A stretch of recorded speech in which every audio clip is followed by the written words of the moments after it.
Hello everyone, welcome back to Sri Bala Vantalu. ఈరోజు మన recipe వచ్చేసి కమ్మనైన బెండకాయ పచ్చడి. బెండకాయ పచ్చడిని ఈ ప్రాసెస్లో ప్రిపేర్ చేశారంటే రైస్కే కాదండి, చపాతీ దోశకు కూడా సూపర్ అంటే సూపర్గా ఉంటుంది. మరైతే లేట్ చేయకుండా మనం ప్రాసెస్లోకి వెళ్ళిపోదాం. టేస్టీగా బెండకాయ పచ్చడిని ఎలా ప్రిపేర్ చేసుకోవాలి అనేది ప్రాసెస్లోకి వెళ్ళిపోదాం, చూసేద్దాం పదండి. స్టవ్ ఆన్ చేసి ఒక మందపాటి ప్యాన్ పెట్టేసుకొని 1 టేబుల్ స్పూన్ ఆయిల్ వేసేసుకుందాం. ఆయిల్ హీట్ ఎక్కిన తర్వాత 1/2 టేబుల్ స్పూన్ మెంతులు, 1/2 టేబుల్ స్పూన్ ఆవాలు, 1/2 టేబుల్ స్పూన్ జీలకర్ర, ఒక 2 టేబుల్ స్పూన్లు ధనియాలను వేసేసుకొని ఒక 4-5 వెల్లుల్లిపాయలని పొట్టు తీసేసి వేసేసుకొని ఫ్రై చేసుకుందాం. మీడియం ఫ్లేమ్లో ఇవన్నీ కూడా ఫ్రై చేసుకోవాలి. చూడండి, ఇలా బాగా ఫ్రై చేసుకొని మిక్సీ జార్లో తీసేసుకొని పక్కన పెట్టేసుకుందాం. ఆ ఉన్న ఆయిల్లోనే ఒక 10 పచ్చిమిర్చిని ఇలా 2గా కట్ చేసి వేస్తున్నానండి. మీరు తినే కారాన్ని బట్టి పచ్చిమిర్చిని వేసేసుకోవచ్చు. మీరు కావాలంటే పచ్చిమిర్చికి బదులుగా ఎండుమిర్చిని కూడా వేసేసుకోవచ్చు. ఎండుమిర్చిని వేసుకోవాలంటే ఆవాలు, జీలకర్ర, ధనియాలు వేయించుకున్నాం కదండి, వాటితో పాటే ఎండుమిర్చిని కూడా వేయించేసి తీసుకోవచ్చు.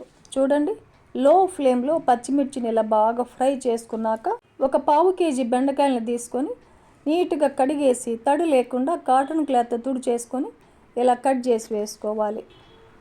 ఒక 2 టమాటోల్ని కూడా ఇలా పీసెస్గా కట్ చేసి వేసుకుందాం.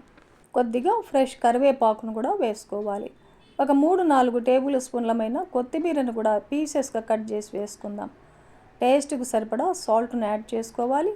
కొద్దిగా చింతపండును కూడా, ఒక చిన్న నిమ్మకాయ అంత చింతపండును కూడా వేసుకోవాలి. టమాటోలో ఉన్న పులిపే సరిపోదండి, తప్పనిసరిగా కొద్దిగా చింతపండును వేసుకోవాల్సిందే. ఈ మొత్తాన్ని ఇలా బాగా కలిపేసి మూత పెట్టేసి లో ఫ్లేమ్లో కుక్ చేసుకుందాం. మధ్య మధ్యలో ఒకసారి అలా మూత తీసి కలిపేసుకుంటూ కుక్ చేసుకోవాలి. చాలా త్వరగా ఉడికిపోతాయండి. ఒక 4-5 నిమిషాల పాటు లో ఫ్లేమ్లో కుక్ చేసుకున్నామంటే ఉడికిపోతాయి. చూడండి, టమాటో, బెండకాయ 2 కూడా మనకు చాలా బాగా ఉడికిపోయాయి. ఒక బెండకాయ ముక్కని నొక్కి చూసామంటే మనకు తెలిసిపోతుంది. చూడండి, మెత్తగా కట్ అయిపోతుంది కదా. బెండకాయలు, టమాటో 2 కూడా చాలా బాగా ఉడికిపోయాయి.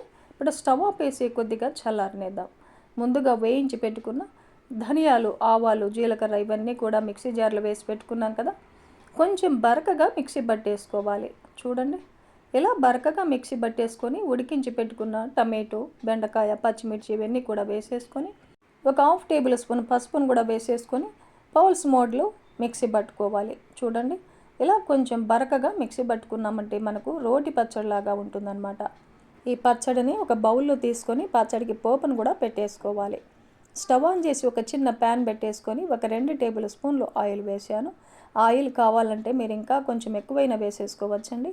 ఆయిల్ హీట్ ఎక్కిన తర్వాత 1/2 టేబుల్ స్పూన్ ఆవాలు, 1/2 టేబుల్ స్పూన్ జీలకర్ర, 1 టేబుల్ స్పూన్ శనగబేడలు, 1 టేబుల్ స్పూన్ మినపగుళ్ళు, ఒక 2-3 ఎండుమిర్చిని తుంచేసి వేసేసుకొని ఒక 7-8 వెల్లుల్లిపాయల్ని పొట్టు తీసేసి కొంచెం అలా కచ్చాపచ్చగా దంచేసి వేసుకోవాలి.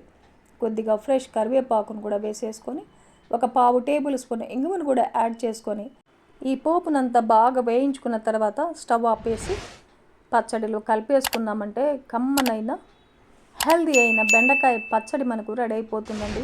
కొద్దిగా నెయ్యి ఈ పచ్చడి వేసుకొని రైస్లో తిన్నామంటే టేస్ట్ చాలా బాగుంటుంది.